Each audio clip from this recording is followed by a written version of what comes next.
Gary, and welcome to Gary's Galley. Today, we're out here in a blueberry field, picking blueberries, because it is the beginning of blueberry season. Blueberry season starts late May, early June, and runs through August. This is one of the early ripening ones. They have fields here that ripen as they go along throughout the season. North Carolina produces 46 million pounds of blueberries annually. It's a lot, huh? And that leaves them sixth in the nation for producing blueberries. Washington State, they get number one, and Georgia, Michigan, North Carolina come in behind them. But with 7,200 acres of blueberries, we will produce a lot of blueberry fields. And North Carolina has pick your own blueberry fields scattered throughout the state. Now here at Morris Farms, we are very close to New Bern. In fact, there's a marina just across the street, and if you go to the website over there at garysgalley.com, I'm going to link all the different marinas and tie-up places in case you want to tie up and spend a day picking blueberries to take back to your galley. So I'm going to pick these to take back to my galley and see what we come up with. So we have moved on to a different field and a different kind of blueberry. These are just a little bit smaller than the others, but you can see this particular blueberry bush is more leggy and longy and not as bushy. But is it ever full of blueberries? And just look how easy they are to pick. Now, blueberries freeze really well, so pick a bunch and take them home and freeze them. The important thing is not to wash them before you freeze them. And if you can, just put them in a sheet tray, single layer, let them freeze, and then into a baggie to save. So don't be afraid to pick too many. Thanks for coming blueberry picking with me today. And I just want to say, next time you're at the grocery store, have a look at your package of blueberries.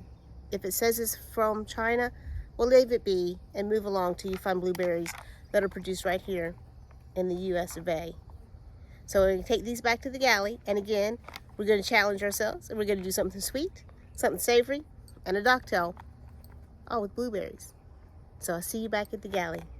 Hi, I'm Gary, and welcome back to the galley. Now, since we were here last time, there's been some changes. One of those changes is we are no longer on the heart, but in the water.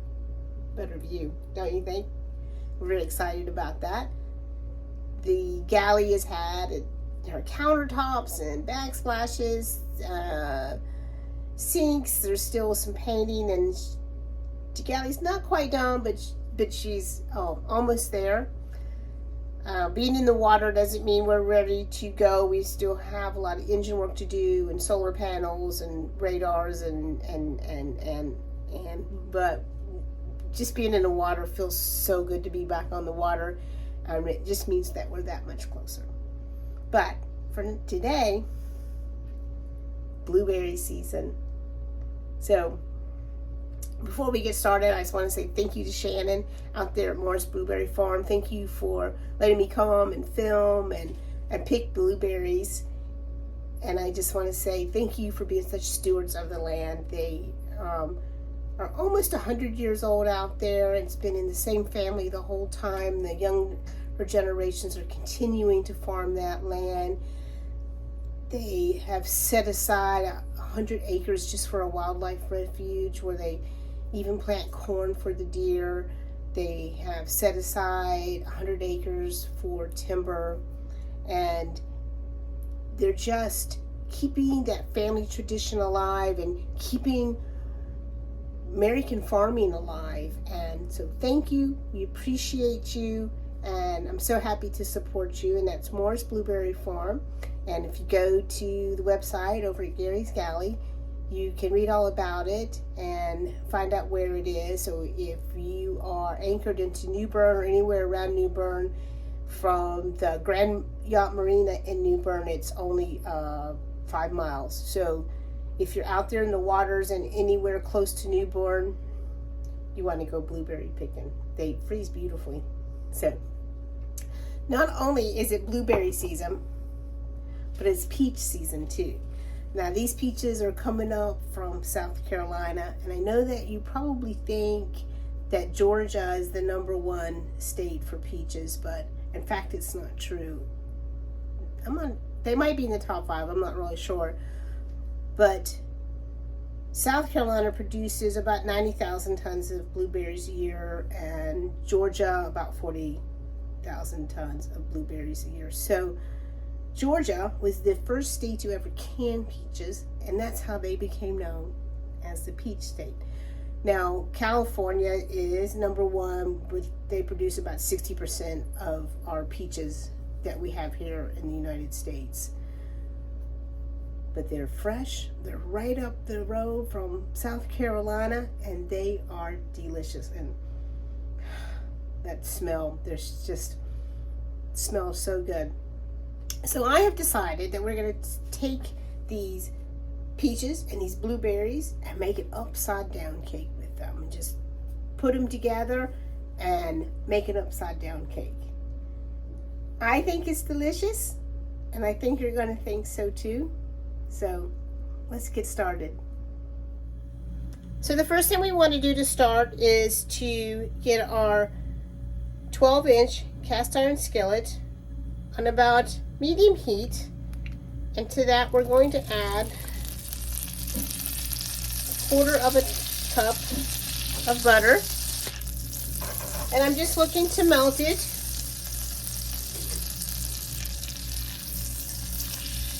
And to that butter, when it's melted, we are going to add 1/2 cup of brown sugar,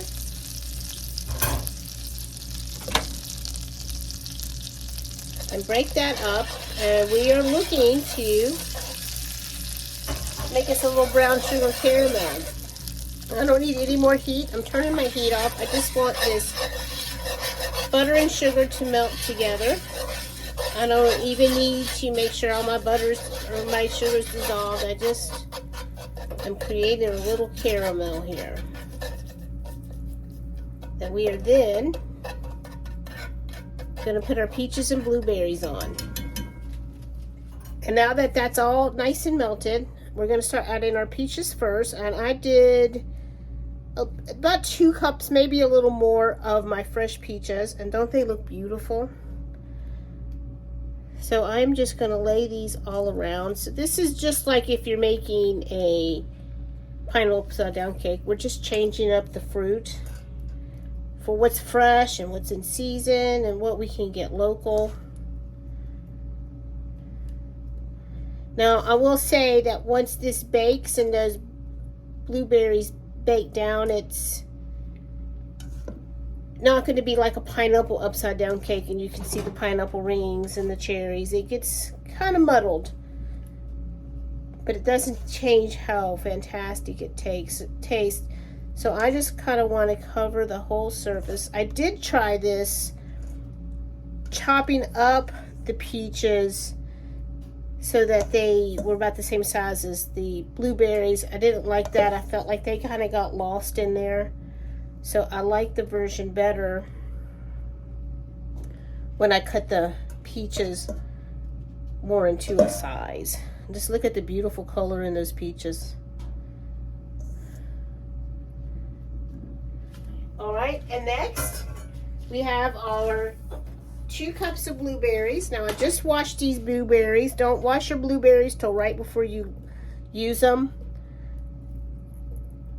When you get them home, put them straight into the refrigerator without washing them. Once you wash them, you start breaking down those skins and attracting moisture, which can cause mold. Put them in the refrigerator in something that's gonna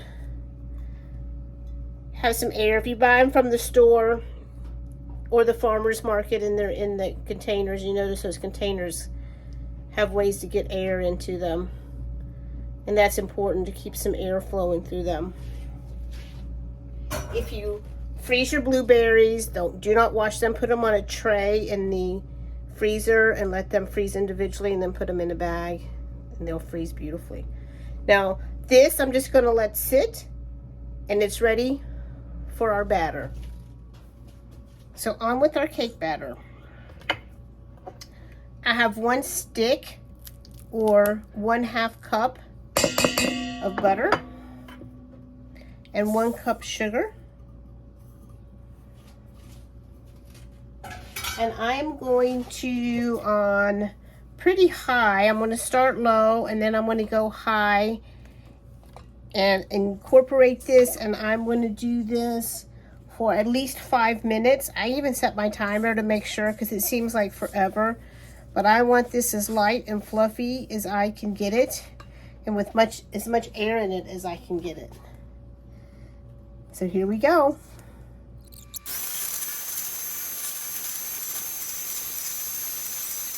Okay, so I've got my sugar and butter nicely creamed together. And to that, I'm going to add 8 ounces or a half a block of cream cheese. And then I'm going to incorporate that well.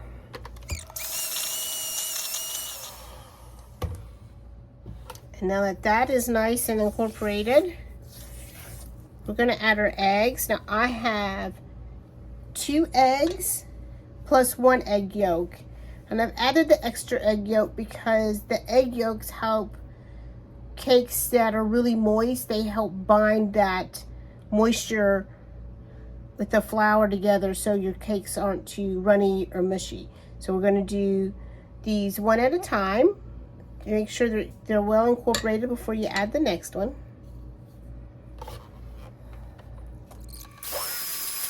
Now we have our eggs mixed in, we're going to add some vanilla. Now I have vanilla bean paste, but vanilla extract works just as well if that's all you have. And I'm going to do 2 teaspoons. The vanilla bean paste has the vanilla bean seeds in it, so I think it's a little tastier and a little nicer, but it's definitely not necessary. If you just have vanilla extract, that's more than fine. And we'll get that incorporated.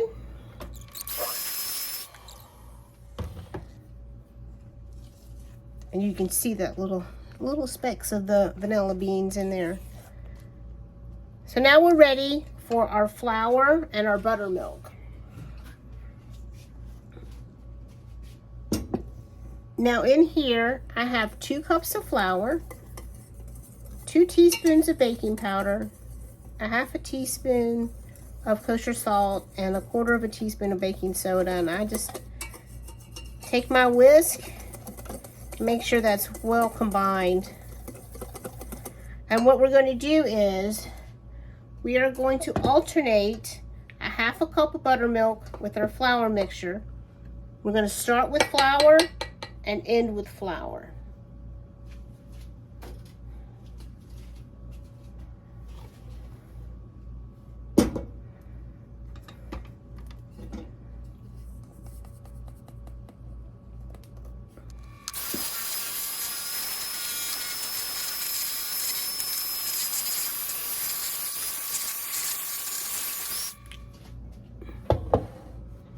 Okay, so now we have our batter done.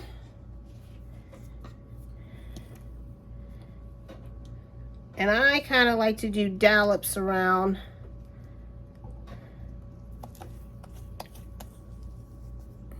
So that it's kind of easier to spread. I want to leave those blueberries as in place as much as I can. All right, so I've got all my batter in here, and just as gently as I can, without disturbing those blueberries like I just did. But this is pretty unforgiving cake, or forgiving cake, not unforgiving, but a forgiving cake.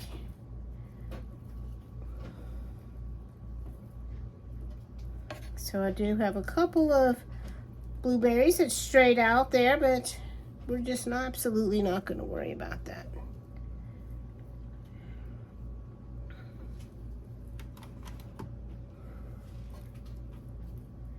So what I did, I think, is an interesting twist to this cake is I did a cinnamon, cardamom, sugar to swirl into the batter. So I have in here 1/4 cup of sugar, and I'm going to add a teaspoon of cinnamon, and I went over, and that's perfectly okay. Now, if you didn't have cardamom, you could do nutmeg. Although I think if you did nutmeg, I'd maybe do a half a teaspoon. I don't know if I'd do a whole teaspoon of the nutmeg. The nutmeg can get pretty strong. Maybe even a quarter teaspoon of the nutmeg. And then I'm going to do a teaspoon of the cardamom. I love how that cardamom smells. All right, so I've got my cinnamon, I've got my cardamom, I've got my sugar. I'm gonna just mix that all up into a beautiful little cinnamon, cardamom, sugar. And then it's gonna go on top of our batter.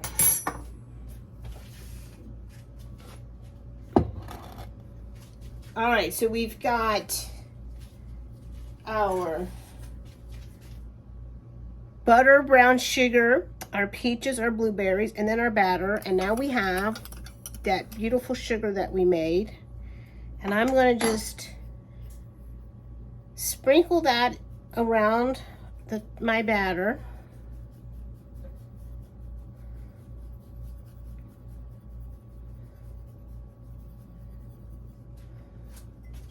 And then using my fork, I'm going to swirl without getting too deep. I don't want to disturb those peaches and blueberries. So I'm just going around the top and swirling it in. So we'll have this lovely cinnamon and cardamom and sugar swirl running through our batter. And so each bite's a little different. Some bites you'll taste it and you'll really taste the cinnamon, and the next bite you might taste the cardamom, and the next bite you might not taste any of it. So it keeps it exciting. Okay, so I think I got it all swirled around. I'm going to go back to my spatula and just smooth it out. Now I have my oven on 350 preheated. I was going to do this on the grill. The last two I've done on the grill, but it's rainy today, so I can't set up the camera out there. So we're going to go in the oven. So 350 degrees in your oven. I start checking in about 40 minutes, and then I'll check every 5 minutes after that. So in the oven we go. So the cake's been in the oven for 40 minutes, and I'm going to give it another 5 minutes. I usually take a good 40 minutes. I would start checking about 35 minutes and then check every 5 minutes. Ours is, I think, going to be about 45 minutes. But while we wait that 5 minutes, you want to see my new countertops? So this is my main workspace here. So we did the backsplash, same as the countertop. We thought about doing a different backsplash, and then the end went with same. So this is my new sink, and it's a big 10-inch sink, and we went for the undermount because I don't like the drop-ins, and the old sink was a drop-in, so you lose like 2 inches of space all the way around. And then my new faucet, so I can move this out and spray, or move this out and have water. And again, the same for the backsplash. In the corner here, because we have wiring going up, we couldn't go all the way to the wall, so Billy did me that piece of wood in African mahogany. And here, I wanted some pegboards, so I found the stainless steel pegboards, and Billy put the frame around it, so I can Have my little doodads hanging on the wall. It's important in small spaces. If you go vertical, you get more space. So I hope you enjoyed my new countertops and faucet and sink. The Galley has just gone beyond my expectations of how beautiful that I thought she could be. So we're very pleased about that here. So in the meantime, I did take out our cake. I did the toothpick test. And I always do in a few places when you're testing, just to make sure. And she's good and done. I've got it on a wire rack, and I want to let it sit on the wire rack for 15 minutes. And it's important not to go longer than 15 minutes because all that caramel and stuff in there is going to start to get hard and tacky on you. So 15 minutes on the wire rack, and then we're going to come back and we're going to flip it. All right, so our 15 minutes are up. Now this is a 12-inch like pizza pan. I would really like to have a 14-inch here. I think something a little bigger for the cake, but this is what I have. So this is what I'm going to use. I'm going to put that on there, and we're going to flip.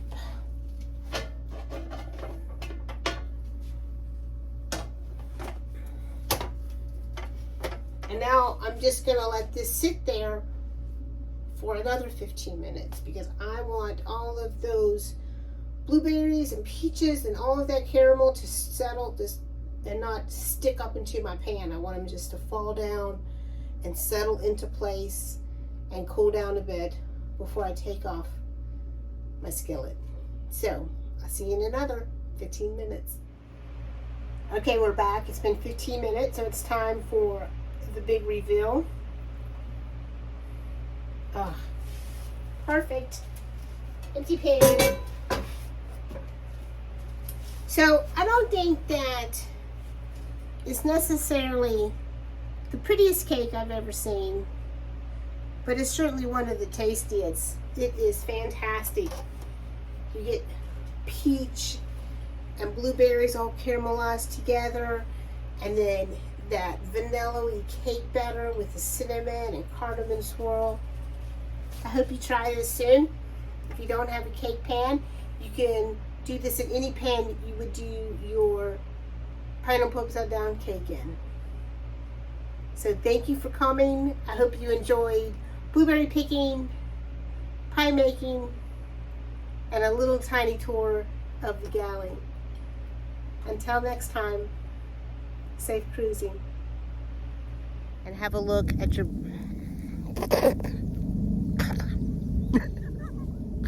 God, go away.